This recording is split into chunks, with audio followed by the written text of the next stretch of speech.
ला इलाहा इल्लल्लाह का माना क्या है? ला इलाहा इल्लल्लाह यानी ला माबूदा इल्लल्लाह, अल्लाह के अलावा कोई माबूद नहीं, कोई इबादत के लायक नहीं। ला इलाहा इल्लल्लाह यानी ला मसजूदा इल्लल्लाह, अल्लाह के अलावा सजदा किसी गैर के लिए जायज नहीं। ला इलाहा इल्लल्लाह यानी ला मकसूदा इल्लल्लाह, अल्लाह के अलावा हमारा किसी और कहीं और कस्द नहीं। ला इलाहा इल्लल्लाह यानी ला मतलूबा इल्लल्लाह, अल्लाह के अलावा हमारा कोई मतलूब नहीं, हमारी कोई चाहत नहीं। यह है ला इलाहा इल्लल्लाह का माना। ये और यही वजह है कि इस कलमे ने आखिरी वक्त भी अगर किसी ने पढ़ लिया, इस्लाम के अंदर दाखिल हुआ और उसका इंतकाल हो गया, तो कलमे के इकरार की वजह से उसको जन्नत मिल गई। उसने एक भी नेकी नहीं की दुनिया में, जैसा कि बुखारी की रिवायत है। वो असवद जो ईमान लाया नबी अकरम के ऊपर, कहा अल्लाह के नबी सल्लल्लाहु अलैहि वसल्लम मेरा काम क्या है? आपने कहा नमाज का वक्त नहीं है कि मैं तुमको कहूं नमाज पढ़ो, रोजे का वक्त नहीं है कि मैं तुमसे कहूं रोजा रखो, हज का महीना नहीं है कि मैं तुमसे कहूं हज करने जाओ, इसलिए जाओ फलां जगह जिहाद हो रहा है उसी में शामिल हो जाओ। वो शख्स जिहाद करने गया, लड़ा और शहीद हो गया। खबर मिली कि असवद शहीद हो गया।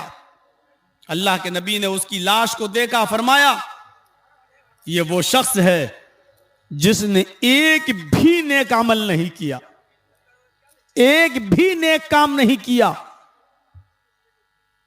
और मरने से पहले ला इलाहा इल्लल्लाह पढ़कर इस्लाम कबूल कर लिया, ये जन्नती है।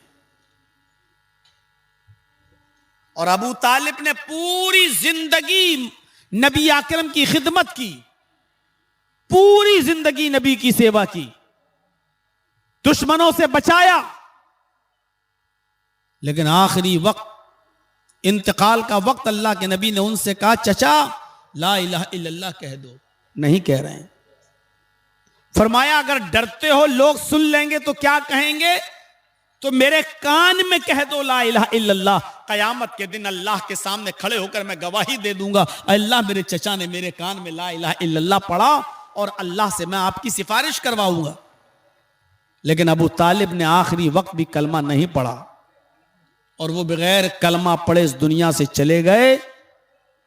पूरी जिंदगी नबी की खिदमत की, पूरी जिंदगी नबी की सेवा की, पूरी जिंदगी नबी को दुश्मनों से बचाया, लेकिन कलमा पढ़े बगैर इस दुनिया से चले गए जहन्नमी। क्यों? इसलिए कि उन्होंने कलमा नहीं पढ़ा। यह कलमा इंसान को जन्नती भी बना देता है और यही कलमा न पढ़ना इंसान को जहन्नमी भी बना देता है। लेकिन कलमे को जो पढ़ रहे हैं, इकरार कर रहे हैं, उनको इस कलमे के मुतालबे को पूरा करना पड़ेगा, इस कलमे के मुतालबे को पूरा करना पड़ेगा, तब जाकर जन्नत मिलेगी। मन क़ाला ला इलाहा इल्लल्लाहु दखलल जन्नह, जिसने कहा ला इलाहा इल्लल्लाह वो जन्नत में दाखिल होगा। ये जन्नत में जाने का रास्ता। मन काना आखिरु कलामिही ला इलाहा इल्लल्लाहु दखलल जन्नह, मरने से पहले अगर किसी की जबान से निकल गया ला इलाहा इल्लल्लाह और ये उसका आखिरी जुमला था, आखिरी जुमला ला इलाहा इल्लल्लाह पढ़ते ही उसका इंतकाल हो गया, ला इलाहा इल्लल्लाह कहा और इंतकाल कर गया, तो जिसकी जबान से आखिरी जुमला ला इलाहा इल्लल्लाह निकला वो जन्नत के अंदर दाखिल होगा। उसका इंतकाल तौहीद पर हो रहा है। आखिरी वक्त 12 साल का एक यहूदी बच्चा नबी अकरम की खिदमत किया करता था, बुखारी की रिवायत है, नबी की सेवा किया करता था। उसका दिल इस्लाम की तरफ माइल था। वो अपने बाप से कहता था कि अल्लाह के नबी की, मोहम्मद रसूलुल्लाह की बातें मुझे बहुत अच्छी लगती हैं, क्या मैं नबी पर ईमान लाऊं? उसका यहूदी बाप उसको डांट देता था। बाप के डर से वो इस्लाम नहीं लाया। एक दिन वो यहूदी बच्चा जब बीमार पड़ गया और काफी बीमार हुआ तो अल्लाह के नबी को पता चला कि वो बीमार है। तो आप अयादत के लिए उस बच्चे को देखने के लिए उसके घर गए। दरवाजे को दस्तक दी, उसके बाप ने दरवाजा खोला, अंदर आने की इजाजत दी। अल्लाह के नबी उस 12 साल के यहूदी बच्चे के पास जाकर बैठ जाते हैं। उस 12 साल के यहूदी बच्चे के पास जाकर अल्लाह के नबी बैठ जाते हैं। आपने उस बच्चे के लिए दुआ भी की और आपने फरमाया, बेटा कुल ला इलाहा इल्लल्लाह, अपनी जबान से ला इलाहा इल्लल्लाह कहो। उसने अपने बाप के चेहरे को देखा, गोया कि वो अपने बाप से इजाजत मांग रहा हो। बाप को देख रहा, आज तो गुस्सा नहीं है। और बाप ने देखा कि मेरा बेटा बीमार है और जब सही था, तंदुरुस्त था, तब भी अल्लाह के नबी की ऊपर ईमान लाना चाहता था। तो उस यहूदी बाप ने अपने बच्चे को देखा तो कहा, बेटे अते अबुल कासिम, अबुल कासिम की इताअत करो, इनकी बात मान लो। उस यहूदी बच्चे ने कहा, ला इलाहा इल्लल्लाह मुहम्मदुर रसूलुल्लाह। उसने कलमा पढ़ लिया। उसकी जबान से आखिरी जुमला निकला, ला इलाहा इल्लल्लाह। बुखारी की हदीस के अल्फाज हैं, जैसी उसने अपनी जबान से कहा ला इलाहा इल्लल्लाह, उस बच्चे का इंतकाल हो गया। उसकी रूह कब्र से उनसुरी से परवाज कर गई। अल्लाह के नबी सल्लल्लाहु अलैहि वसल्लम ने जब देखा कि इस बच्चे का इंतकाल हो गया, ये बच्चा मर गया, तो आप खड़े हो गए और खड़े होकर फरमाया, अल्हम्दुलिल्लाहिल्लज़ी अनक़ज़हु अनिन्नार। तमाम तारीफें उस अल्लाह के लिए जिसने इस बच्चे को जहन्नम की आग में जलने से बचा लिया। तमाम तारीफें उस अल्लाह के लिए जिसने इस बच्चे को जहन्नम की आग से नजात अता फरमाई। यानी कलमा पढ़ने से पहले अगर मर जाता तो जहन्नम में जाता, और कलमा पढ़ने के बाद आखिरी जुमला ला इलाहा इल्लल्लाह निकला और उसका इंतकाल हो गया। अल्लाह का शुक्र है कि अल्लाह ने इसको जहन्नम की आग से बचा लिया। इसीलिए जो करीबुल मर्ग हो और बिल्कुल मौत के करीब हो, उसके पास बैठकर जोर जोर से पढ़ना चाहिए, ला इलाहा इल्लल्लाह, ला इलाहा इल्लल्लाह। अल्लाह के नबी फरमाते, लक्किनु मौताकुम ला इलाहा इल्लल्लाह। अपने करीबुल मर्ग लोगों के पास, जो मौत के करीब हों, ऐसे लोगों के पास बैठकर उनको ला इलाहा इल्लल्लाह की तलकीन करो। यानी वहां जोर से पढ़ो ला इलाहा इल्लल्लाह, ताकि तुम्हारी जबान से निकलने वाले उन जुमलों को वो सुन ले और सुनकर वो भी पढ़ने लगे ला इलाहा इल्लल्लाह। बहुत से जाहिल लोग क्या करते हैं, मरने वाला आदमी करीब है, मौत के घाट उतरने वाला बेचारा, मरने वाला करीब है, सांसें ले रहा, और उससे कह रहे हैं ए ला इलाहा इल्लल्लाह पढ़, ला इलाहा इल्लल्लाह पढ़। उससे पढ़वाना नहीं है, उसके पास बैठकर खुद जोर से पढ़ना है, ताकि वो तुम्हें जोर से कलमा पढ़ते हुए सुने तो वो भी पढ़ने लगे, ला इलाहा इल्लल्लाह, ला इलाहा इल्लल्लाह। इसीलिए फरमाया कि जिसकी जबान से आखिरी जुमला ला इलाहा इल्लल्लाह निकला वो जन्नत में दाखिल होगा। बुखारी की एक और रिवायत के अंदर है, अल्लाह के नबी सल्लल्लाहु अलैहि वसल्लम ने फरमाया, मम्मा तला युशरिकु बिल्लाहि शैअन दखलल जन्नह। किसी इंसान का, मुसलमान का इंतकाल इस हाल में हुआ कि वो अल्लाह के साथ किसी को शरीक नहीं करता था, वो शिर्क नहीं करता था, वो अल्लाह के अलावा किसी और की इबादत नहीं करता था। जिसका इंतकाल शिर्क पर नहीं तौहीद पर हुआ, जो अल्लाह के साथ किसी को शरीक नहीं करता था, दखलल जन्नह, वो जन्नत के अंदर दाखिल होगा। बुखारी के एक और हदीस के अंदर है, अल्लाह के नबी सल्लल्लाहु अलैहि वसल्लम ने फरमाया कि मेरी उम्मत के 70,000 अफराद बगैर हिसाब व किताब के जन्नत के अंदर दाखिल होंगे। क्या हमारे अंदर ये अमल है? अल्लाह के नबी ने फरमाया मेरी उम्मत के 70,000 अफराद बगैर हिसाब व किताब के जन्नत में दाखिल होंगे। अल्लाह उनसे कोई हिसाब व किताब नहीं करेगा, जन्नती है वो। कौन है वो? क्या उस लिस्ट में हम हैं या नहीं? अल्लाह के नबी फरमाते हैं अल्लज़ीना हुम ला यक्तऊन, बगैर हिसाब व किताब के जन्नत में जाने वाले लोगों में वो लोग शामिल हैं जो अपने जिस्म को दगवाते नहीं होंगे। बहुत से लोग अपने जिस्म को दगवा लेते हैं ना, निशान लगवाते हैं, दगवाते हैं। कोई लड़का है लड़की का नाम, कोई लड़की है तो लड़के का नाम, गोदा जाता है उनके जिस्म को जो फिर मिटता नहीं है। ऑपरेशन के बाद ही उसको खत्म किया जा सकता है। कोई साबुन, कोई केमिकल उसको फिर खत्म नहीं करता है। अपने जिस्म को वो गुदवाते हैं। जैसे आजकल अंग्रेज लोग टेटू वेटू बनाते हैं जो मिटता नहीं है, जो अपने जिस्म को दगवाते नहीं होंगे।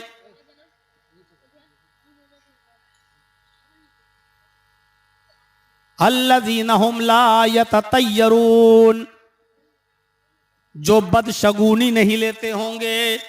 बदशगुनी, बदशगुनी जानते हो? अरब के अंदर ऐसी जिहालत थी कि अहले अरब जब कोई काम करना चाहते थे तो इस काम में मुझे प्रॉफिट होगी या लॉस, फायदा होगा या नुकसान, इसको जानने के लिए वो क्या करते थे, एक चिड़िया, एक परिंदा वो पकड़ते थे और उस चिड़िया को उड़ाते थे, ऐसे छोड़ देते थे। जैसे कोई कबूतर है, कोई फाख्ता, कोई चिड़िया है उनके हाथ में, उसको ऐसे पकड़ के उड़ा देते थे। अब वो राइट साइड में अगर गई, सीधी तरफ अगर जाती थी तो ये कहते थे हम जो काम करेंगे उसमें प्रॉफिट होगा, फायदा होगा। अगर वो चिड़िया बाएं तरफ लेफ्ट साइड में उड़ी तो कहते थे हम ये काम नहीं करेंगे, हमें काम में नुकसान हो जाएगा। वो चिड़ियों से बदशगुनी लेते थे, बदफाल लिया करते थे। नहीं, दाहिनी तरफ चिड़िया उड़ी तब तो काम हमारा अच्छा होगा, और बाएं तरफ उड़ गई तो हमारा काम बुरा होगा। जैसे आज के जाहिल लोग गाड़ी चला रहे हैं और अचानक बिल्ली निकल गई, गुजर गई, गाड़ी रोक दी। क्यों? अब गाड़ी नहीं चलाएंगे, क्यों? बिल्ली ने रास्ता काट दिया। अब अगर हम सफर करेंगे तो एक्सीडेंट हो जाएगा, कोई बड़ी मुसीबत आ सकती है। बिल्ली के रास्ता काट देने से बदशगुनी लेते हैं। कोई काम हमने किया, पूरे हफ्ते फायदा हुआ, मंगल के दिन नुकसान हो गया। दूसरे हफ्ते फिर काम किया, पूरे हफ्ते फायदा हुआ, मंगल को फिर नुकसान हो गया।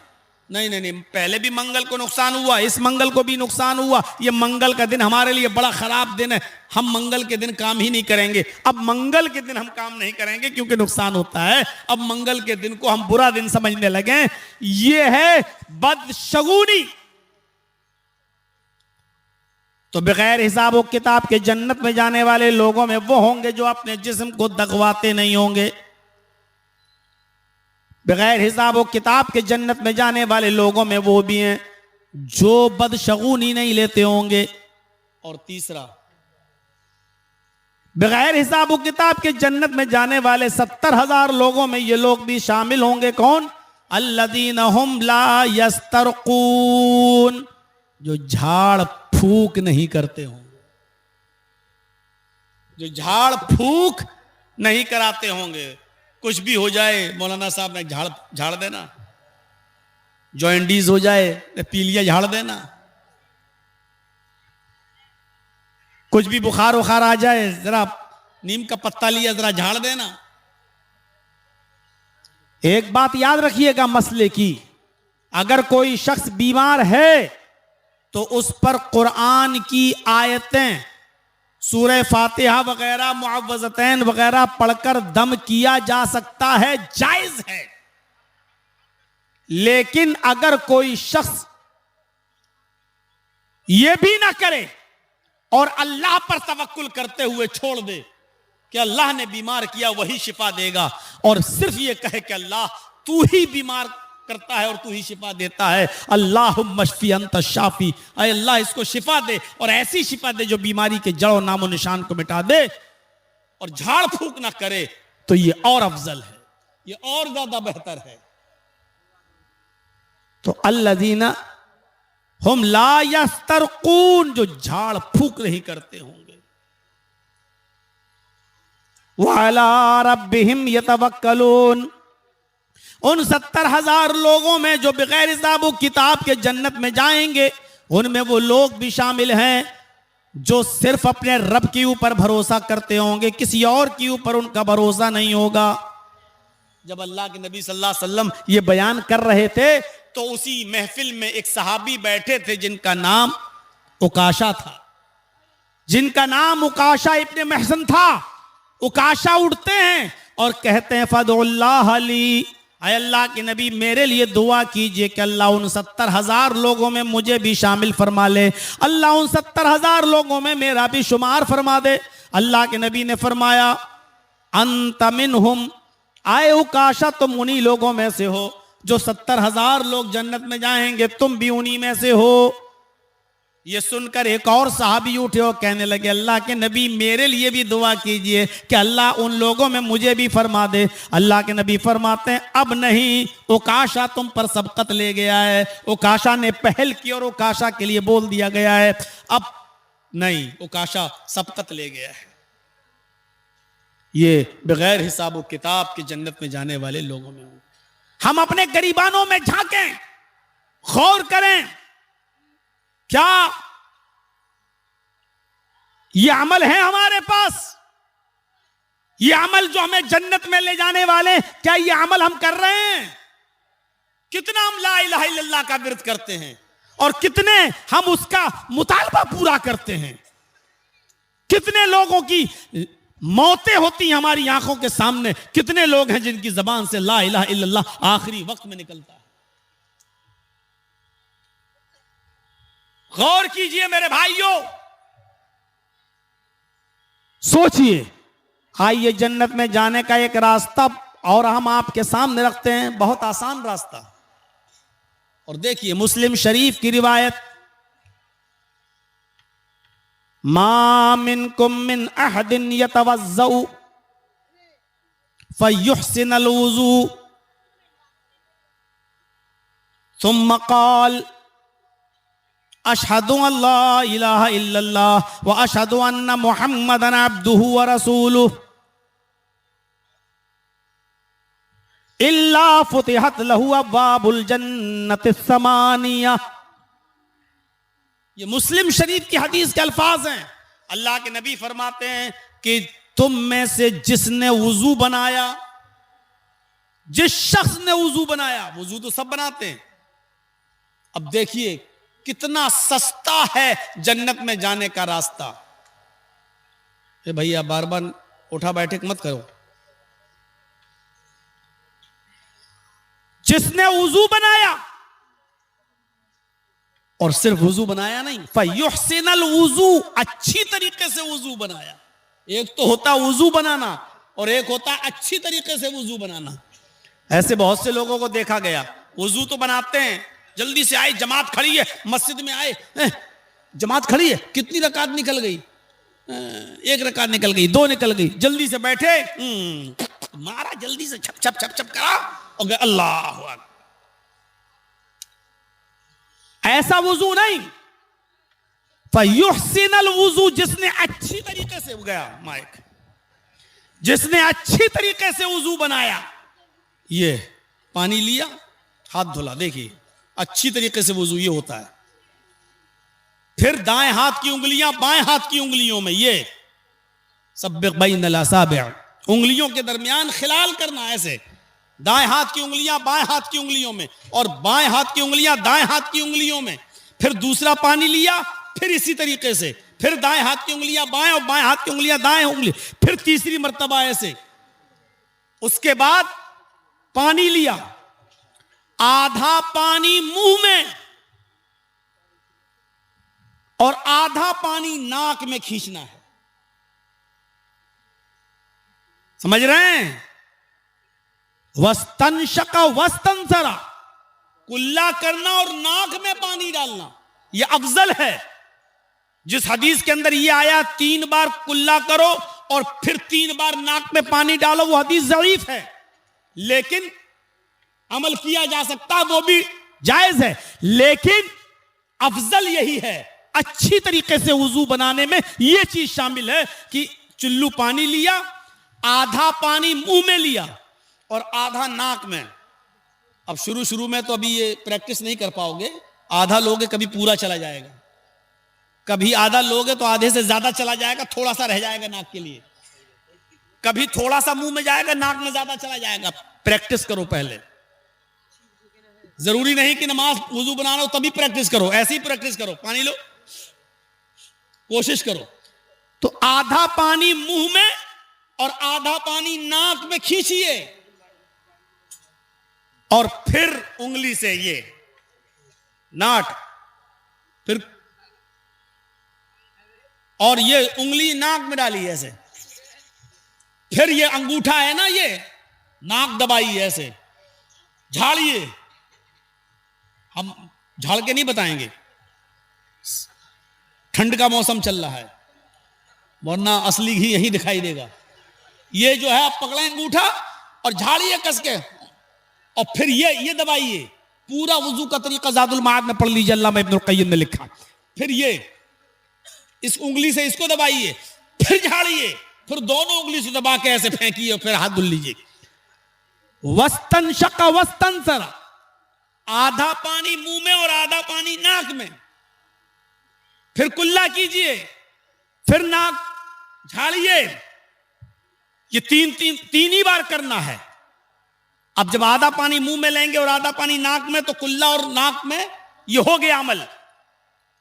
उसके बाद आपको 3 मरतबा अपना चेहरा धुलना है, फिर कोहनी तक 3 मरतबा हाथ धुलना है, फिर आपको सर का मसा करना है।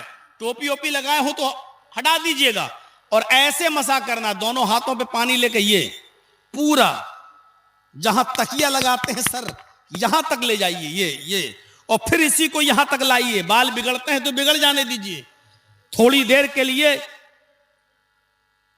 हिजड़ों की एक्टिंग से निजात पा लीजिए। बहुत से लोग क्या करते हैं, मांग न खराब हो जाए,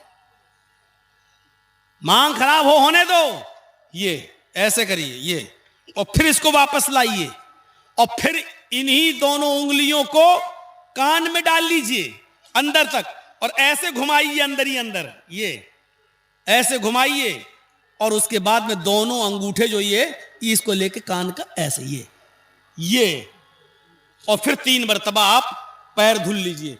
मेरे भाइयों, ये हुआ अच्छी तरीके से वुजू बनाना। अब ऐसे करके भागे अल्लाह अकबर, ये वुजू तो है लेकिन अच्छी तरीके से वुजू नहीं। और अल्लाह के नबी ने जन्नत में जाने का जो रास्ता बताया उसको अच्छे तरीके से वुजू के साथ मशरूत कर दिया। फयुहसिनल वुजू, जिसने अच्छी तरीके से वुजू बनाया और वुजू बनाने के बाद सुम्मा क़ाल, उसने ये दुआ पढ़ी, अशहदु अल्ला इलाहा इल्लल्लाह व अशहदु अन्ना मुहम्मदन अब्दुहु व रसूलुहु। ये दुआ पढ़ ली, बस इतनी सी दुआ। तिरमिजी वगैरह में है, अल्लाहुम्मा जालनी मिनत तव्वाबीन व जालनी मिनल मुतत्ताहिरीन, उसको हसन का दर्जा दिया गया है। लेकिन मुस्लिम शरीफ की हदीस में इतनी दुआ, अगर कोई इतनी दुआ पढ़ ले तो यही काफी है। अशहदु अल्ला इलाहा इल्लल्लाह व अशहदु अन्ना मुहम्मदन अब्दुहु व रसूलुहु, बस हो गई। अच्छी तरीके से वुजू बनाने के बाद जिसने ये दुआ पढ़ी, अल्लाह के नबी फरमाते हैं इल्ला फुतिहत लहू अब्वाबुल जन्नत तमानिया, ऐसे शख्स के लिए जन्नत के 8 दरवाजे खोल दिए जाते हैं। 1 नहीं, 2 नहीं, 3 नहीं, जन्नत के 8 दरवाजे ऐसे शख्स के लिए खोल दिए जाते हैं। यह जन्नत में जाने का रास्ता। पैसे खर्च कर करके, नेट पैक ले लेकर, दुनिया भर कि खुराफातों में पैसा खर्च करके जहन्नम तो खरीद रहे हो, जन्नत फ्री में मिल रही है तो कोई लेने वाला नहीं।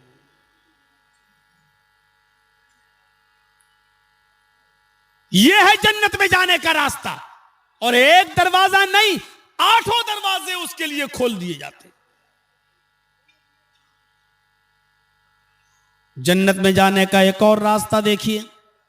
हम लोग इसी दुनिया में इसीलिए आए हैं ताकि उस मकाम में फिर पहुंच जाएं जिस मकाम से हमारे बाप आदम को और हमारी मां हव्वा को निकाला गया। एक और रास्ता देखिए, बुखारी की रिवायत, इज़ा क़ालल मुअज़्ज़िन अल्लाहु अकबर फ़क़ूलू अल्लाहु अकबर। जब मुअज़्ज़िन कहे अल्लाहु अकबर, अजान की आवाज जब आए और मुअज़्ज़िन जब ये जुमला अदा करे अल्लाहु अकबर, तो तुम भी कहो अल्लाहु अकबर। जब मुअज़्ज़िन कहे अशहदु अल्ला इलाहा इल्लल्लाह, तो तुम भी कहो अशहदु अल्ला इलाहा इल्लल्लाह।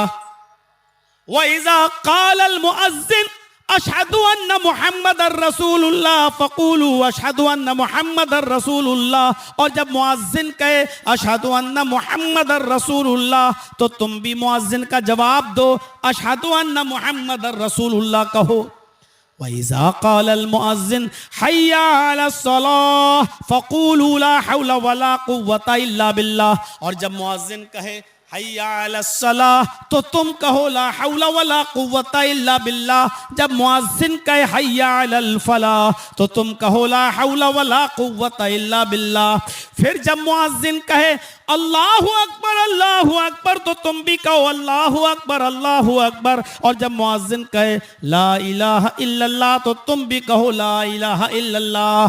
जिसने मुअज़्ज़िन के इन कलमात को दोहराया, सुम्मा क़ाल, और फिर अजान के इन कलमात को दोहराने के बाद जिसने ये दुआ पढ़ ली, अजान के कलमात दोहराए, अजान सुनी, अजान के कलमात दोहराए और उसके बाद में ये दुआ पढ़ ली, अल्लाहुम्मा रब्ब हाज़िहि दावत ताम्मा वस्सलातिल क़ाइमा आति मुहम्मदनिल वसीला वल फजीला वबअसहु मक़ामम महमूदा अल्लज़ी वअदता। जिसने अजान के बाद ये दुआ पढ़ ली, कलमात दोहराने के बाद ये दुआ पढ़ी, अल्लाह के नबी फरमाते हैं अगर वो कयामत के दिन जहन्नम के दरवाजे पर भी खड़ा होगा, हुल्लत लहू शिफाती यौमल क़यामा, तो कयामत के दिन मेरी शिफात उसके लिए हलाल कर दी जाएगी। अल्लाह मुझे इजाजत देगा, आए मोहम्मद इस बंदे के लिए सिफारिश कर सकते हो, आपकी सिफारिश कबूल की जाएगी और ऐसे शख्स की सिफारिश करके उसको जहन्नम के दरवाजे से लाकर जन्नत के अंदर दाखिल कर दिया जाएगा। कितना पैसा खर्च हो रहा है? बस इतना कि आपको अजान के वक्त होटल में चाय नहीं पीना है, कैरम बोर्ड नहीं खेलना है,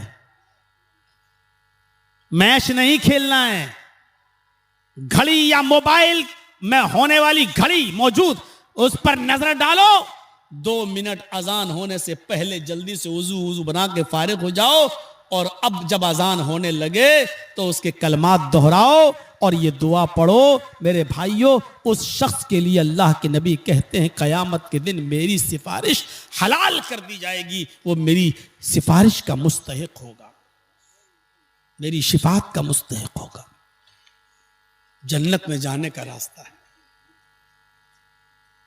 कितनी मेहनत आपने की, थोड़ा वक्त तो देना पड़ेगा। जन्नत में जाना चाहते हो कि हम वक्त भी ना दें? आइए जन्नत में जाने का एक और रास्ता आपको बता रहा हूं। याद करना पड़ेगा, कठमुल्लाओं से बचना पड़ेगा, खुद याद करना पड़ेगा। अल्लाह के नबी जनाबे मोहम्मद रसूलुल्लाह सल्लल्लाहु अलैहि वसल्लम ने फरमाया, मन क़रअ आयतल कुर्सी बाद सलातिल मकतूबा लम यमनअहु मिन दुखूलिल जन्नति इल्लल मौत। जिसने हर फर्ज नमाज के बाद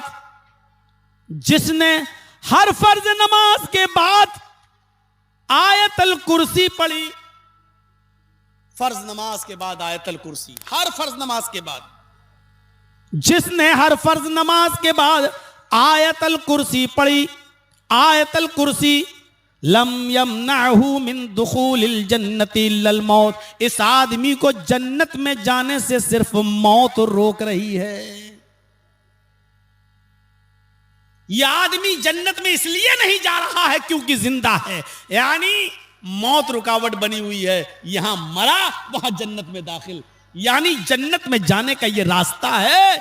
अगर कोई शख्स ये चाहता है कि मैं जन्नत में जाऊं तो उसको हर फर्ज नमाज के बाद आयतल कुर्सी पढ़ना अपना वजीफा बना लेना चाहिए। अल्लाह के नबी ने फरमाया, जो शख्स हर फर्ज नमाज के बाद आयतल कुर्सी पढ़ता है और उसको अपना मामूल बना लेता है तो यह शख्स जन्नत के अंदर जाएगा। लम यमनहु मिन दुखूलिल जन्नति इल्लल मौत, उसको जन्नत में दाखिल होने से सिवाय मौत के कोई चीज नहीं रोक रही है। अब आयतल कुर्सी किसी को खड़ा करके पूछूं कि याद है तो अभी पता चल जाएगा कि मौलाना जर्जीस की 25 साल की तकरीरों का क्या असर पड़ा है। अब किसी को खड़ा करूंगा तो कहेगा मैं ही मिला था, आपकी नजर मेरी ऊपर गई थी, हम ही मिले थे सबके सामने रुस्वा और जलील करने के लिए। किसी को खड़ा नहीं किया जा रहा है, ना मैं कर रहा हूं, लेकिन याद करो, अगर जिसको याद ना हो आयतल कुर्सी, ये इतना बड़ा खजाना है। हर फर्ज नमाज के बाद अगर कोई आयतल कुर्सी को अपना मामूल बना ले तो ये जन्नत में दाखिल। एक चीज और बताने जा रहा हूं, हालांकि वो हमें भी याद नहीं है। सच्चाई को कबूल कर लेना कोई बहुत बुरी बात नहीं, लेकिन अगर कोई याद कर सकता है, आप में, हम में, उलमा में, तलबा में, बहुत बहुत बड़ा जन्नत का रास्ता। सुनन नसई की रिवायत है, अल्लाह के नबी सल्लल्लाहु अलैहि वसल्लम ने फरमाया, इन्ना लिल्लाहि तिसअतन व तिसईन इस्मन मिअतन इल्ला वाहिदन मन अहसाहा दखलल जन्नह। अल्लाह के 99 नाम हैं और पूरे नाम, जब आप कुरान शरीफ खोलेंगे तो पहले वही अल्लाह के 99 नामों की लिस्ट होती है। लिस्ट अल्लाह के कितने नाम हैं? 99। इन्ना लिल्लाहि तिसअतन व तिसईन इस्मन। नबी अकरम ने फरमाया अल्लाह के 99 नाम हैं। 99। अब 99 कितने होते हैं वो भी बता दिया, मिअतन इल्ला वाहिदा, 100 में एक कम। अल्लाह के नबी फरमा रहे हैं मिअतन इल्ला वाहिद, 100 में एक कम, 99। अल्लाह के 99 नाम हैं, एक कम 100। मन अहसाहा दखलल जन्नह, जिसने इन नामों को याद कर लिया, जिसने इन नामों को शुमार कर लिया और जो इन नामों का विर्द करता है, जो इन नामों को लेता है, जो इन नामों को गिनता है, अल्लाह के 99 नाम रोजाना लेता है, दखलल जन्नह, वो जन्नत के अंदर दाखिल होगा। जन्नत में जाने वाले ये आमाल है जो आज हम आपके सामने रख रहे हैं, जन्नत का मुस्तहिक बनाते हैं ये आमाल। कितने लोगों को ये नाम याद हैं? बहुत माजरत के साथ और माफी के साथ कि 99 नामों की गिनती हमें भी याद नहीं, लेकिन अगर याद कर लिया जाए तो कितना बड़ा अमल है जन्नत में ले जाने वाला। मेरे भाइयों, हमें और आपको सबको इन नामों को याद करना चाहिए, खुद मुझे भी। दिल चाहता है कि आपको जन्नत में जाने का एक और रास्ता दिखाऊं। अल्लाह के नबी जनाब मोहम्मद रसूलुल्लाह सल्लल्लाहु अलैहि वसल्लम ने फरमाया, मन साबरा अलसनतई आशरत रकातन फिल यौमी वल लैलती दखलल जन्नह। जिसने रात और दिन में दोनों को मिलाकर, फिल यौमी वल लैलती, रातों दिन दोनों मिलाकर यानी 24 घंटे में ये 12 रकातें पढ़ने पर मुदावमत बरती, इन 12 रकातों की हिफाजत फरमाई, इन रकातों को वो कभी नहीं छोड़ता है, इन पर वो मुदावमत बरतता है, इनकी हिफाजत करता है, और ये 12 रकातें वो डेली अदा करता है, वो जन्नत में दाखिल होगा। वो 12 रकातें कब पढ़नी चाहिए? रातों दिन में। कब? अल्लाह के नबी फरमाते हैं, अरबाउन क़ब्ल ज़ुहर। ज़ुहर की नमाज पढ़ते हो? ज़ुहर फर्ज नमाज पढ़ी जाती है जो इमाम पढ़ाता है, उस इमाम के फर्ज नमाज पढ़ाने से पहले 4 रकातें, 12 की गिनती पूरी करिए। जोहर की नमाज जब इमाम पढ़ाता है तो इमाम साहब के नमाज पढ़ाने से पहले कबला जोहर, जोहर से पहले 4 रकात, व रकातैनी बाद जोहर, और 2 रकात उसके बाद, जोहर की नमाज के बाद, यानी इमाम के सलाम फेरने के बाद। कितनी हो गई? 6। अरबाउन कबला जोहर, जोहर की फर्ज नमाज से पहले 4 रकात और फर्ज नमाज के बाद 2 रकात, 6। वरकातैनी बादल मगरिब, मगरिब की नमाज के बाद, फर्ज नमाज के बाद 2 रकात। गिनती तो इतनी तो याद होगी, कितनी हो गई? 8। 4 जोहर से पहले, 2 जोहर के बाद, 6, 2 मगरिब के बाद, कितनी हुई? 8। वरकातैनी बादल ईशा, और 2 रकातें ईशा की नमाज के बाद, 8 और 2 10। वरकातैनी क़ब्ल अल फजर, और 2 रकातें फजर की फर्ज नमाज से पहले। मन साबर अलस्नतई अशरत रकातन, जिसने इन 12 रकातों की हिफाजत फरमाई, जिसने इन पर मुदावमत बरती, जिसने इन 12 रकातों को दिन और रात में बराबर अदा किया, दखलल जन्नह, ये जन्नत के अंदर दाखिल होगा। यहां तो जुमा पढ़ के लोग भागते हैं एकदम जूते चप्पल, इमाम साहब ने सलाम फेरा, जुमे की नमाज पढ़ के हम मस्जिद में नहीं रुकते, भागते हैं, मौलाना साहब हम इन रकातों की हिफाजत फरमाएंगे। मेरे भाइयों, सुनन नसई की इस रिवायत पर जरा नजर डालो, जिसने इन 12 रकातों की हिफाजत फरमाई, अल्लाह के नबी फरमाते हैं दखलल जन्नह, वो जन्नत के अंदर दाखिल होगा। एक और रिवायत में आता है, जिसने इन 12 रकातों को बराबर पढ़ा और इसकी मुदावमत बरती, अल्लाह ताला उसके लिए जन्नत के अंदर एक महल, एक घर, एक मकान उसके लिए बनाता है, तैयार करता है, करेगा। ये है जन्नत में जाने का रास्ता। एक रास्ता जरा मां बहनों के लिए भी बताता हूं, ये सारे रास्ते उनके लिए भी हैं, लेकिन औरतों के लिए एक खुसूसी रास्ता। मेरी मां बहन बेटियों, अगर जलेबियां खरीदने से और चूड़ियां खरीदने से तुम्हें फुर्सत मिल गई हो, अगर क्रीम और पाउडर और लिपस्टिक खरीदने से तुम्हें फुर्सत मिल गई हो, अगर अपनी सैंडल और अपनी चप्पल और अपनी साड़ी और अपना सूट एक दूसरी सहेलियों को दिखाने से अगर तुम फ्री हो गई हो, तो जन्नत में जाने का एक रास्ता जो बिलखुसूस तुम्हारे लिए है वो तुम सुनो। अलमरातु इज़ा सल्लत खम्सहा व सामत शहरा व अहसनत फरजा व अताअत बालहा।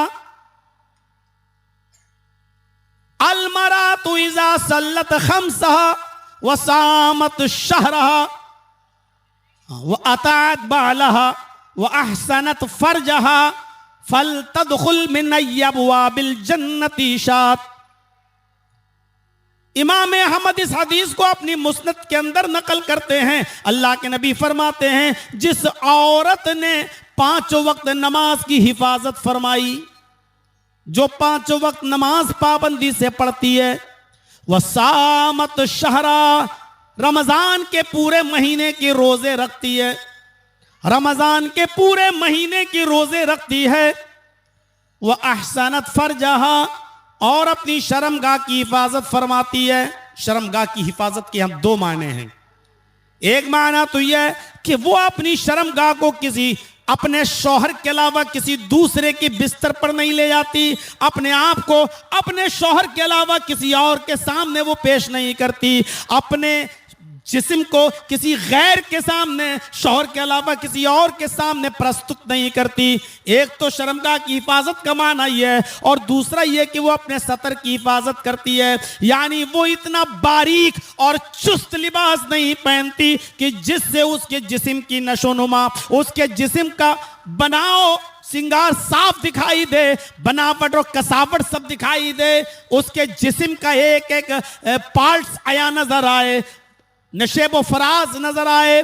अगर वो इतना चुस्त कपड़ा नहीं पहनती, ढीला ढाला कपड़ा पहनकर अपने सतर को छिपाती है, उसकी हिफाजत करती है, अपने जिस्म की हिफाजत करती है, वह अतात बालहा, और अपने शौहर की इताअत व फरमा बरदारी करती है, अपने शौहर की खिदमत में कोई कमी नहीं करती। ये 4 काम जो औरत घर बैठे करती है, 5 वक्त की नमाज पाबंदी से पढ़ती हो, रमजान के पूरे महीने के रोजे रखती हो, अपने शर्मगाह की हिफाजत करती हो, और अपने शौहर की खिदमत में किसी किस्म की कमी ना होने देती हो, फल तदखुल मिन अब्वाबिल जन्नति शाद, ऐसी औरत से कयामत के दिन फरिश्ते मैदान महशर में कहेंगे, आए खातूने खाना, आए अल्लाह की बंदी, तेरे लिए जन्नत के 8 दरवाजे खोल दिए गए हैं, तू जन्नत के जिस दरवाजे से दाखिल होना चाहे हो जा। ऐसी खुश नसीब औरत कोई नहीं होगी, कोई मर्द नहीं होगा दुनिया में जिसने नमाजें सबसे ज्यादा पढ़ी होंगी, उसको कहा जाएगा बाबू सलाह से गुजर जाओ, रोजेदारों से कहा जाएगा बाबू रैयान से गुजर जाओ, किसी से कहा जाएगा कि बाबू सलाम से गुजर जाओ। हर आदमी एक एक दरवाजे से गुजरेगा, लेकिन ऐसी औरत को फरिश्ते कहेंगे ये तेरी मर्जी है, तेरे लिए जन्नत के 8 दरवाजे खुले हुए हैं, तू जिस दरवाजे से दाखिल होना चाहे हो जा।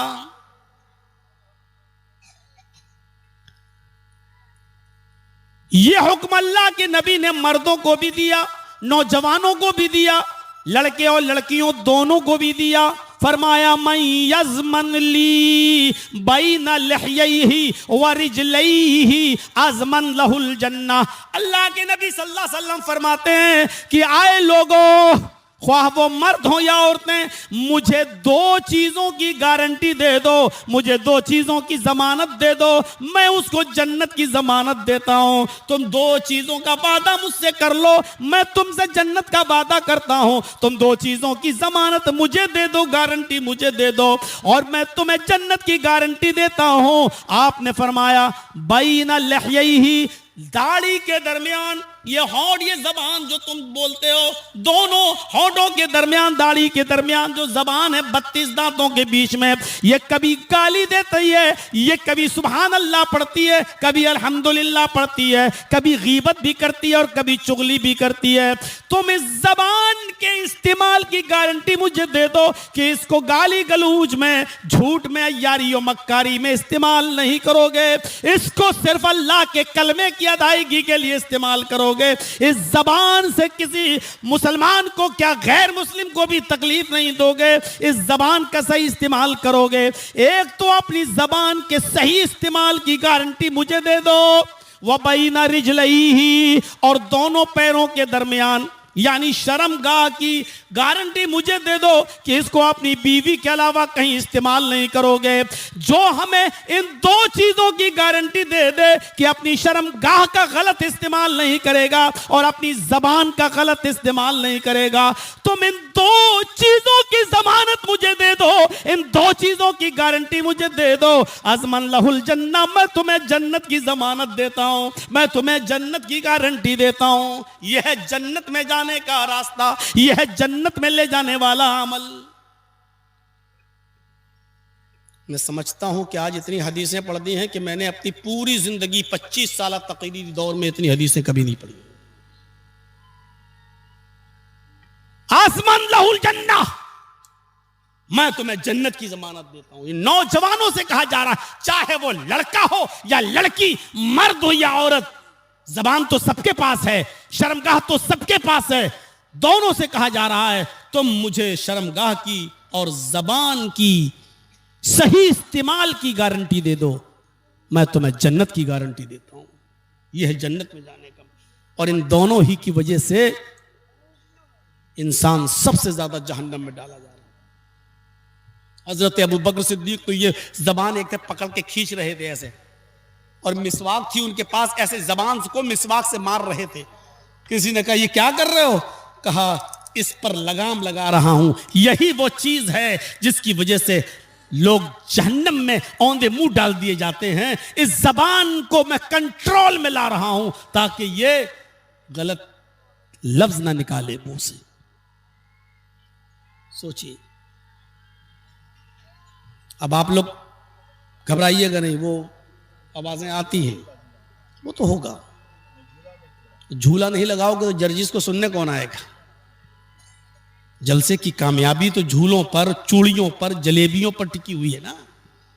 कल भी एक जलसा करके आया हूं दिल्ली के अंदर, कोई झूला नहीं, कोई दुकान नहीं। क्या वहां सुनने वाले लोग नहीं थे? क्या वो जलसा कामयाब नहीं हुआ? आप लोगों की सोच है। अब जन्नत में जाने वाले अमाल में अगर इस पे भी हम आ जाएं तो आदमी कहेगा लो हम ही बुलाते हैं और हमारे खिलाफ बोल रहे हैं। आसमान लाउल जन्ना, दो चीजों की गारंटी मुझे दे दो, मैं तुम्हें जन्नत की गारंटी देता हूं। ये अमल है, जन्नत में ले जाने वाले अमाल। मेरे प्यारे साथियों, जरा गौर करिए इन अमाल पर, देखते जाइए कितना इसमें मेहनत लग रही है, कितना पैसा खर्च हो रहा है, जरा बताइए तो सही, कितना पैसा। आइए, जन्नत में जाने वाले अमाल जब आप सुन ही रहे हैं तो एक और अमल देखिए। बुखारी की रिवायत, बुखारी की हदीस, नबी अकरम जनाबे मोहम्मद रसूलुल्लाह सल्लल्लाहु अलैहि वसल्लम ने फरमाया, ऐसी साहबा के दरमियान बैठे हुए थे। अब सुन लीजिए, ख्वातीन भी मौजूद थी, औरतें भी आई हुई थी। आपने उन औरतों को बहुत सी नसीहतों से नवाजा। नवाजने के बाद आपने एक बात और भी फरमाई, अय्युम अम्रातिन मातत, आए और तो अगर तुम में से कोई औरत मर जाती है, आए और तो अगर तुम में से किसी औरत का इंतकाल हो जाता है, कोई औरत मर जाती है, किसी औरत का इंतकाल हो जाता है, वह ज़ौजुहा अन्हा राज़िन, उस औरत के मरते वक्त उस औरत का पति, उस औरत का हस्बैंड उससे राजी था, उस औरत का शौहर उससे खुश था। इस हाल में वो औरत मरी कि मरते वक्त उसका शौहर, उसका हस्बैंड अगर उससे खुश था, दखलतिल जन्ना, तो ऐसी औरत जन्नत के अंदर दाखिल होगी। अब औरतें सोच रही होंगी सब हमारे ऊपर है और मर्द को खुश रखना, और कोई आदमी मर रहा हो और उसकी बीवी नाराज हो तो ये हक खिदमत का अल्लाह ने सिर्फ औरत को दिया है कि वो मर्द की खिदमत करे। मैं नहीं जाना चाहता हूं अभी इस टॉपिक पर कि एक औरत अपने शौहर के मां के कपड़े धो सकती है या नहीं धोगी, अपने शौहर के बाप यानी ससुर के कपड़े भी धोएगी या नहीं धोएगी, उसकी भी खिदमत करेगी या नहीं करेगी। मैं इस तरफ नहीं जाना चाहता हूं, मैं सिर्फ यह बताना चाहता हूं आपको मेरे साथियों कि औरत की ड्यूटी और औरत की जिम्मेदारी है कि वो अपने मर्द को, अपने शौहर को खुश रखे। अय्युम अम्रातिन मातत इज़ा मातत, कोई औरत जब मर जाती है, वह ज़ौजुहा अन्हा राज़िन, और उसका शौहर उस औरत के, अपनी बीवी के मरते वक्त अगर उससे राजी था, खुश था, दखलतिल जन्नह, तो यह औरत जन्नत के अंदर दाखिल होगी। सहाबा की महफिल लगी हुई है, आपने उन सहाबा से एक अजीब सवाल किया, लोगों बैठे हो, हाँ अच्छा बताओ, जैसे हम आपके सामने, अल्लाह के नबी भी सहाबा में बैठे हैं और आपने फरमाया, बुखारी की रिवायत, मन अस्बह मिनकुमुल यौम साइमन, तुम लोगों में से आज किसी ने रोजा रखा है? ऐसे ही साहबा बैठे थे अल्लाह के रसूल सल्लल्लाहु अलैहि वसल्लम के पास मस्जिद में, और आप साहबा से कह रहे तुम लोगों में से किसी ने आज रोजा रखा है? क्या किसी ने सुबह इस हाल में किया है कि वो रोजे से हो? मन अस्बह मिनकुमुल यौम साइमन, आज कोई है जिसने रोजा रखा हो? फकाला अबू बकरिन अना या रसूल अल्लाह, आय अल्लाह के रसूल, हां मैं आज रोजे से हूं। अबू बकर सिद्दीक ने क्या कहा? हां मैंने रोजा रखा है, हां मैं रोजे से हूं। अल्लाह के नबी सल्लल्लाहु अलैहि वसल्लम ने फरमाया, अच्छा ठीक है, रोजे से तो हो तुम, बैठ जाओ।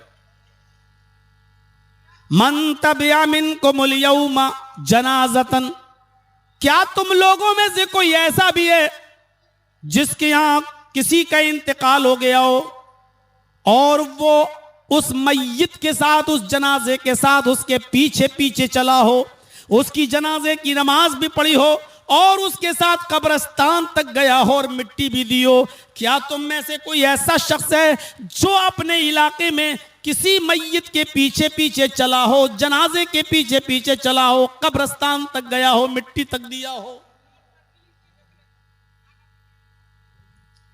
दूसरा अमल, रोजे से है कोई? अबू बकर ने कहा मैं। अच्छा, जनाजे के पीछे पीछे कोई चला?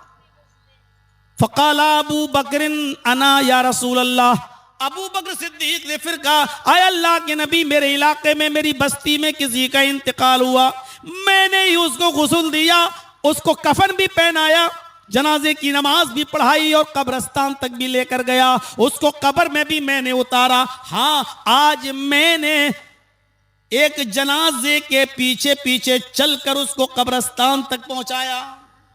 आपने कहा बहुत खूब, बैठ जाओ। उसके बाद में आपने फिर पूछा, आपने फिर एक और सवाल किया, मन अतामा मिनकुमुल यौम मिस्कीनन, क्या तुम लोगों में से, आए मेरे साथियों, आए मेरे सहाबियों, क्या कोई ऐसा भी है जैसे आज किसी ने, ऐसा भी है जिसने आज किसी मिस्कीन को, भूखे को खाना भी खिलाया हो? क्या तुम लोगों में से आज कोई ऐसा भी है यहां जिसने किसी भूखे को खाना भी खिलाया हो? फकाल अबू बकरिन अना या रसूल अल्लाह, फिर अबू बकर सिद्दीक उठते हैं और कहते हैं, अल्लाह के नबी, मैं रोजे से था, मेरे हिस्से का खाना रखा हुआ था, मेरे घर में एक मिस्कीन आया, भूखा आया, जरूरतमंद आया, हाँ मैंने अपने हिस्से का खाना उस जरूरतमंद को खिला दिया, उस भूखे को खिलाया। मैं एक ऐसा आदमी हूं जिसने आज एक भूखे को खाना भी खिलाया। आपने कहा अबू बकर बैठ जाओ। फिर आपने आखिरी सवाल किया, मन आदा मिनकुमुल यौम मरीजन, लोगों क्या तुम लोगों में से कोई एक ऐसा आदमी भी है जिसने आज अपने इलाके के किसी बीमार और मरीज आदमी के घर जाकर उसकी देखरेख की हो, उसकी आयादत की हो, उसकी तीमारदारी की हो? कोई गया अपनी बस्ती में अपने इलाके के किसी मरीज और बीमार आदमी की देखरेख के लिए, उसकी आयादत के लिए, क्या आज कोई गया? वक़ाल अबू बकर ना या रसूल अल्लाह, फिर अबू बकर सिद्दीक उठते हैं, कहते हैं कि अल्लाह के रसूल, हाँ मैंने आज मरीज की आयादत भी की है, मैं एक बीमार के घर भी गया हूं, उसको तसल्ली भी दी है, और जो कुछ भी मुझसे हो सकता था हेल्प, मदद, मैंने उस अपनी इस्तिताअत के मुताबिक उसकी मदद भी की है। ये 4 नेकियां बयान करने के बाद आपने फरमाया, कोई है जो रोजे से है? जी मैं। कोई है जो जनाजे के पीछे पीछे गया? हाँ मैं। कोई है जिसने किसी भूखे को खाना खिलाया? जी मैंने। कोई है जिसने किसी मरीज की आयादत की? अबू बकर, जी हाँ मैंने। आपने फरमाया बैठ जाओ। उसके बाद फरमाया मजतमाना फिमरीन इल्ला दखलल जन्ना, इतनी नेकियां जिस आदमी के अंदर हो, ये खूबियां जिसके अंदर भी जमा हो जाएं, जिस आदमी के अंदर ये नेकियां, ये खूबियां जमा हो जाएं, जो भूखे को खाना भी खिलाता हो, जो नफली रोजे भी रखता हो, जो मरीज की आयादत भी करता हो, हैं? जो मरीज की आयादत भी करता हो, और जो जनाजे के पीछे पीछे चलकर कब्रिस्तान तक जाता हो, ये खूबियां जिस इंसान के अंदर जमा हो जाएं, वो जन्नत के अंदर दाखिल होगा। उस आदमी का दाखिला जन्नत के अंदर होगा। ये जन्नत में ले जाने वाले अमाल हैं मेरे प्यारे साथियों। हम बहुत आसान मामूली समझते हैं। अमीर आदमी अगर बीमार है तो उसकी अयादत के लिए जा रहे हैं। गरीब है, अरे वैसे तो बीमार रोज पड़ते रहते हैं। कोई अमीर आदमी मर गया तो उसके जनाजे में हम शामिल होते हैं। कोई गरीब मर गया तो हम उसको तरजीह नहीं देते हैं। नहीं, हजरत अनस कहते हैं काना रसूलुल्लाह सल्लल्लाहु अलैहि वसल्लम यऊदुल मरीज व यशहदुल जनाजा व यरकबुल हिमार व युजीबु दावतल अब्द। अल्लाह के नबी सल्लल्लाहु अलैहि वसल्लम के बारे में हजरत अनस बयान करते हैं कि नबी की खूबियां ये थी, नबी के अंदर की विशेषताएं ये थी, नबी के गुण ये थे, नबी का उसके वस्फ ये था। क्या? कान यऊदुल मरीज। किसी भी मरीज के बारे में सुन लेते कि वो बीमार है, आप उसके घर तक जाते, उसकी आयादत करते। वो अमीर हो या गरीब हो, आप कुछ नहीं देखते और उसकी आयादत करने के लिए जाते। वह यशहदुल जनाजा, कोई भी इंतकाल कर जाता, आप उसके जनाजे में शरीक होते, उसके गम में उसका साथ देते, उसके घर वालों के गम में शरीक होते। वह यशहदुल जनाजा, आप उसके जनाजे में हाजिरी देते। वह यरकबुल हिमार, तकब्बुर और घमंड नाम की कोई चीज नहीं थी। आप सवारी के लिए जरूरी नहीं कि ऊंट हो, आप गधे पर भी बैठ जाते और गधे की भी सवारी कर लेते। गधे के ऊपर भी बैठकर आप 2-4-5 किलोमीटर, 2-4-5 मील आप सफर कर लेते और आप इसमें अपनी कोई सुबकी, अपनी कोई तजलील महसूस नहीं करते, अपनी बेइज्जती महसूस नहीं करते। बुर्राक पर बैठकर सफर करने वाली हस्ती, बुर्राक पर बैठकर जन्नत और जहन्नम को देखकर आने वाली हस्ती दुनिया में जब आए तो आप गधे पर भी बैठ गए। मेरे भाइयों, आपके अंदर तकब्बुर और घमंड नाम की कोई चीज नहीं थी। वह युजीबु दावतल अब्द, और आप अपने गुलाम की दावत, अपने नौकर की दावत भी कबूल कर लेते, बल्कि उसके साथ बैठकर खाना भी खा लेते। आपके अंदर कोई तकब्बुर नहीं था, कोई घमंड नहीं था, आप अपने गुलाम की दावत भी कबूल कर लेते। ये वस्फ थे नबी अकरम के, ये सिफत थी नबी अकरम जनाब मोहम्मद रसूलुल्लाह सल्लल्लाहु अलैहि वसल्लम की। कहां है बड़ा? बहरेन से माल आया, गनीमत का माल था, सहाबा में तकसीम होना था। 15 दिन से हजरत आयशा कहती हैं कि मेरे घर में चूल्हा नहीं जला। अल्लाह के नबी ने फरमाया आयशा खुश हो जाओ, आज माल तकसीम होगा, मुझे भी हिस्सा मिलेगा, आज मेरे घर में भी चूल्हा जलेगा। अल्लाह के नबी सल्लल्लाहु अलैहि वसल्लम मस्जिद में जाते हैं और लोगों को उनका हक देते हैं, माल तकसीम करते हैं। सबको जितना मिलना था उतना उतना दे दिया गया। अल्लाह के नबी सल्लल्लाहु अलैहि वसल्लम को भी 2 थैले भरकर माल मिला, 2 थैले भरकर माल मिला। उधर हजरत आयशा ने घर का चूल्हा संभाल लिया, लकड़ियां रख दी, आज हमारे घर में भी गोश्त पकेगा। 15 दिन के बाद आज हमारे घर में भी चूल्हा जलेगा। अल्लाह के नबी सल्लल्लाहु अलैहि वसल्लम अपना हिस्सा लेकर जब घर की तरफ आ रहे हैं, घर सामने दिखाई दे रहा है। 2 छोटे छोटे बच्चे की उम्र 7 साल, एक की उम्र 9 साल। एक ने ये हाथ पकड़ लिया, दूसरे ने ये हाथ पकड़ लिया। एक ने ये थैला पे हाथ रख दिया, दूसरे ने उस थैले पे हाथ रख दिया। एक ने कहा अय अल्लाह के नबी मेरा बाप नहीं है, दूसरे ने कहा अल्लाह के नबी मेरी मां नहीं है। एक की उम्र 7 साल, एक की उम्र 9 साल।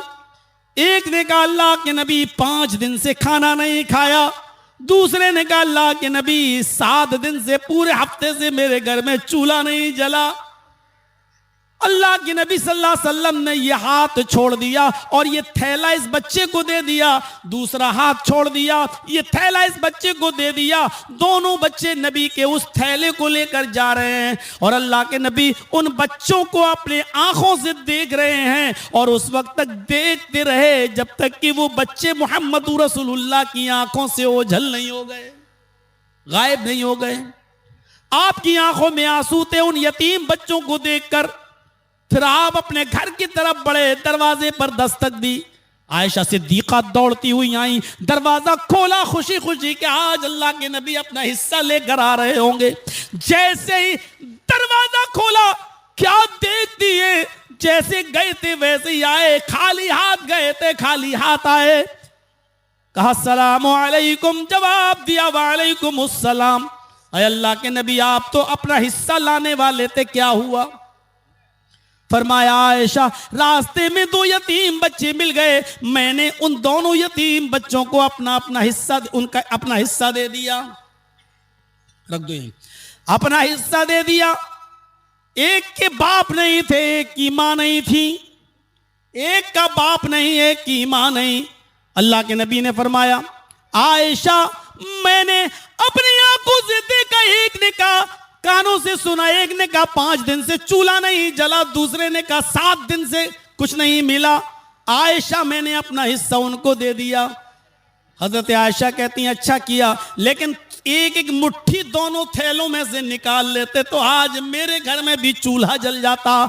उस इमाम कायनात का जवाब यह था आयशा मेरे दिल ने गवारा किया, मैंने सोचा कि एक एक मुट्ठी निकाल लूं और आज मेरे घर में भी चूल्हा जल जाए, लेकिन फिर उन यतीम बच्चों के चेहरे पर नजर पड़ी तो मैंने एक मुट्ठी भी निकालना गवारा न किया, मैंने दे दिया। आयशा ने कहा अल्लाह के नबी आज मेरे घर में भी चूल्हा जल जाता तो क्या बिगड़ जाता। अल्लाह के नबी फरमाते हैं आयशा यतीमी का दर्द मैंने देखा है, तुमने नहीं देखा। आयशा तुम्हारे बाप भी हैं, तुम्हारी माँ भी हैं, यतीमी का दर्द मुझसे पूछो। जब मैं पैदा हुआ तो पैदा होने से 2 महीने पहले मेरे बाप का इंतकाल हो गया। जब मेरी उम्र 6 साल हुई तो मेरी माँ भी मुझे छोड़कर चली गई। जब मेरी उम्र 8 साल की हुई तो दादा भी छोड़ के चला गया। आयशा यतीमी का दर्द हमने देखा है, तुमने नहीं, इसलिए यतीमों को भूखा नहीं देख सकता, यतीमों का भूखा रहना मुझे गवारा नहीं, मुझे अपना और अपने घर वालों का भूखा रहना गवारा है, यतीम बच्चों का भूखा रखना गवारा नहीं है। उसके बाद आप मस्जिद में आए और आपने लोगों को हुक्म दिया और बताया, फौरन फरमाया लोगों अना व काफिलुल यतीमी फिल जन्नति कहातैन, जन्नत के अंदर मैं और यतीम की परवरिश करने वाला, मैं और यतीम को खिलाने पिलाने वाला, यतीम के सर पे हाथ रखने वाला वो और मैं जन्नत में ऐसे होंगे जैसे ये दोनों उंगली आपस में मिली हुई हैं। आपने ये हुक्म नाफिज फरमा दिया कि जन्नत में मेरा पड़ोसी वो होगा जो यतीम के सर पे हाथ रखेगा और यतीम की किफालत करेगा और यतीम को खिलाएगा और पिलाएगा। मेरे भाइयों यतीम की किफालत करने वाले को जन्नती कहा है, यतीम की देख रेख करने वाले को जन्नती बताया है। यह अमल था। मेरे भाइयों मैं जानता हूं कि 2:40 हो रहे हैं, मैं एक वाक़े की तरफ और ले आऊं और पता चले उसके बाद में आप समझेंगे। अल्लाह के नबी बहुत से लोग ऐसे यहां पर भी होंगे जिनके छोटे छोटे बच्चे जिनसे छीन लिए गए हैं। दूध पीता बच्चा, 2 साल का बच्चा, 3 साल का बच्चा, उस बाप से पूछो कि क्या गुजरती होगी, उस माँ से पूछो क्या गुजरती होगी। अल्लाह के नबी फरमाते हैं जिनके छोटे छोटे बच्चे हालत सिग़्र सिन्नी में इंतकाल कर गए, छोटे बचपन में इंतकाल कर गए, सिगारुहुम दामीसुल जन्नह, उनकी रूहें जन्नत के अंदर बेरोक टोक घूमती और टहलती रहती हैं। कयामत के दिन वो सब बच्चे अपने माँ बाप से मिलेंगे। यल्का अहदुहुम अबाह, कयामत का दिन होगा, अल्लाह उनके माँ बाप को कहेगा जहन्नम में डालो, ये बदअमल थे, नेक अमल नहीं करते थे, जहन्नम में डालो। वो जहन्नम के दरवाजे पे खड़े होंगे, अल्लाह कहेगा रोको, जहन्नम में डालने से पहले आए फरिश्तों दुनिया में मैंने इनसे इनके बच्चे छीने थे छोटे छोटे, इनको जहन्नम में डालने से पहले इनको इनके बच्चों से मिलवा दो, इनके बच्चों से इनकी मुलाकातें करवा दो। फरिश्ते जन्नत से उन बच्चों को लेके आएंगे जो छोटे छोटे बच्चे हालत सिक्र सिन्नी में इंतकाल कर गए, उन बच्चों को उनके माँ बाप से मिलवाया जाएगा। अल्लाह कहेगा लो मिल लो अपने माँ बाप से, और माँ बाप से कहेगा मिल लो अपने बच्चों से। ये वही बच्चे हैं जिनको हमने हालत सिक्र सिन्नी में छीना था तुमसे। वो बच्चे जब अपने माँ बाप से मिलेंगे, अल्लाह के नबी सल्लल्लाहु अलैहि वसल्लम फरमाते हैं हर बच्चा अपने बाप से मिलेगा। फयाखुज़ु बिनाहियत सौबी, मिलते ही वो अपने बाप के दामन को पकड़ लेगा, कुर्ते को कमीज को जो बाप पहना हुआ होगा उसको पकड़ लेगा। अल्लाह कहेगा चलो मुलाकात का वक्त खत्म। फरिश्ते कहेंगे अब बाप जहन्नम में जाओ, बच्चों तुम जन्नत में जाओ। चलो, जैसे ही उन बच्चों को उनके माँ बाप से छीना जाएगा अलग करने के लिए, लेकिन वो बच्चे अपने माँ बाप का दामन नहीं छोड़ेंगे, अपने माँ बाप का दामन नहीं छोड़ेंगे, अपने माँ बाप के दामन पर ऐसे चिपक जाएंगे। अल्लाह के नबी फरमाते हैं फिर वो बच्चे अल्लाह से कहेंगे इलाहुल आलमीन, दुनिया में भी तूने मुझे मेरे माँ बाप का प्यार नहीं दिया और आखिरत में भी तू मुझसे मेरे माँ बाप को प्यार नहीं दे रहा है। अगर तुझे मुझे अपने माँ बाप के प्यार से महरूम ही करना था तो दुनिया में तूने मुझसे मेरे माँ बाप से मुझको क्यों छीना? ये कैसा इंसाफ है? दुनिया में भी मुझे मेरे माँ बाप का प्यार न मिला और आखिरत में भी मुझे मेरे माँ बाप का प्यार नहीं मिल रहा है। नहीं, मैं इनके दामन को नहीं छोड़ूंगा। अय अल्लाह मेरे माँ बाप को मेरे साथ जन्नत में दाखिल कर दे। अल्लाह उन मासूम और छोटे बच्चों की दुआ को कबूल करेगा। हत्ता युदखिलहल्लाहुल जन्ना, यहाँ तक कि अल्लाह उसके माँ बाप को जन्नत के अंदर दाखिल कर देगा। तो ये छोटे छोटे बच्चे जो इंतकाल कर जाते हैं, इनके इंतकाल पर अगर माँ ने या बाप ने सब्र किया और वावेला नहीं मचाया, कपड़े नहीं फाड़े, रो रो कर बयान कर करके नहीं रोए और अपना सीना चाक नहीं किया और सब्र किया कि अल्लाह की अमानत थी और अल्लाह ने ले लिया, तो ऐसे लोग अपने उनके बच्चों की सिफारिश अल्लाह कबूल करेगा और उनकी कबूल करके उनके माँ बाप को जन्नत के अंदर दाखिल कर देगा। तो ये है जन्नत में जाने वाले आमाल।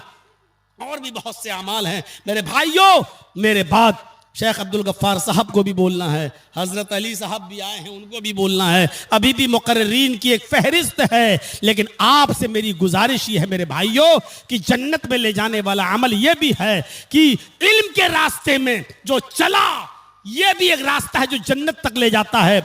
हमारे हाफिज वली साहब ने भी जो इदारा खोला है, इसमें भी बच्चे पढ़ते हैं, गरीब बच्चे इसमें तालीम हासिल करते हैं। इसलिए मेरे भाइयों, गरीब बच्चों पर सदका और खैरात और ज़कात खर्च करने वाला और सदका करने वाला मेरे भाइयों, ये भी जन्नत में ले जाने वाला एक अमल है। आपसे मेरी गुजारिश है कि मैं 10 मिनट के लिए, 15 मिनट के लिए इस माइक के पर बैठा हुआ हूं, आपसे गुजारिश करता हूं कि आप मेरे बोलने पर और मेरे कहने पर और मेरी बात पर आप क्या देते हैं मेरे हाथ पर और मेरी कितनी बात आप रखते हैं और मेरी क्या इज्जत और क्या वैल्यू है आपकी नज़र में, आज मुझे ये देखना है। मेरी गुजारिश है आपसे कि आप मेरे हाथ पर भी इस इदारे के लिए कुछ ताउन कर लें। मुझे उम्मीद है कि इंशाअल्लाह अल्लाह ताला आपको इसका अजर अज़ीम अता फरमाएगा। मेरे भाइयों, 2:45 हो चुके हैं, 2:55 तक 3 तक मैं स्टेज छोड़ दूंगा। आपसे गुजारिश है कि